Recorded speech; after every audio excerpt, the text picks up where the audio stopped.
Welcome to this channel. If you like what you're hearing, please don't forget to hit the bell icon. इस video में हम जानेंगे कि हवन में आहुति देते समय स्वाहा क्यों कहते हैं और कौन है स्वाहा।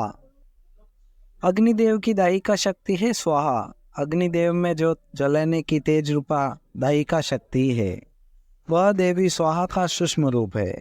हवन में आहुति में दिए गए पदार्थों का भस्म कर देवी स्वाहा ही उसे देवताओं को आहार के रूप में पहुंचाती है, इसलिए इन्हें पारिपाककरी भी कहते हैं। सृष्टि काल में परम ब्रह्म परमात्मा स्वयं प्रकृति और पुरुष इन दो रूपों में प्रकट होते हैं। ये प्रकृति देवी की मूल प्रकृति या परम्बा कही जाती है।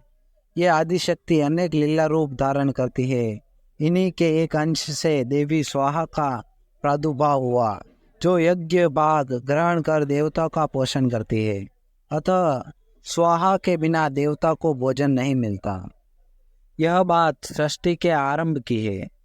उस समय ब्राह्मण लोग यज्ञ में देवताओं के लिए जो हवनीय सामग्री अर्पित करते थे, वह देवताओं तक नहीं पहुंच पाती थी। देवताओं को भोजन नहीं मिल पा रहा था, इसलिए उन्होंने ब्रह्मलोक में जाकर अपने आहार के लिए ब्रह्मा जी से प्रार्थना की। देवताओं की बात सुनकर ब्रह्मा जी ने भगवान श्री कृष्ण का ध्यान किया। भगवान के आदेश पर ब्रह्मा जी देवी मूल प्रकृति की उपासना करने लगे। इससे प्रसन्न होकर देवी मूल प्रकृति की कला से देवी स्वाहा प्रकट हो गई और ब्रह्मा जी से वर मांगने को कहा। ब्रह्मा जी ने कहा, आप अग्निदेव की दायिका शक्ति होने की कृपा करें। आपके बिना अग्नि आहुतियों को भस्म करने में असमर्थ है।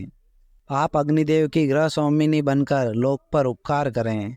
ब्रह्मा जी की बात सुनकर भगवान श्री कृष्ण में अनुरुक्त देवी स्वाहा उदास हो गई और बोली, ये परम ब्रह्म श्री कृष्ण के अलावा संसार में जो कुछ भी है सब ब्रह्म है।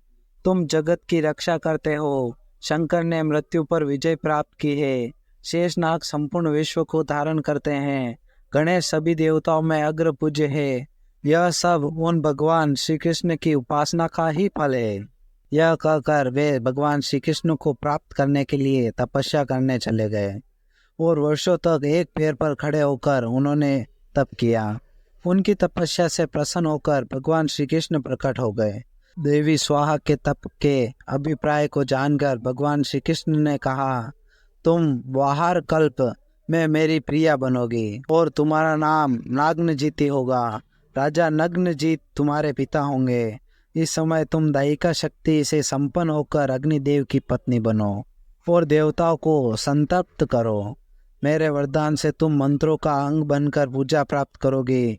जो मानव मंत्र के अंत में तुम्हारा नाम का उच्चारण करके देवताओं के लिए हवन पदार्थ अर्पण करेंगे, वह देवताओं को सहज उपलब्ध हो जाएगा। और इस प्रकार देवी स्वाहा अग्निदेव की पत्नी बनी। भगवान श्री कृष्ण की आज्ञा से अग्निदेव का देवी स्वाहा के साथ विवाह संस्कार हुआ। शक्ति और शक्तिमान के रूप में दोनों प्रतिष्ठित होकर जगत के कल्याण में लग गए।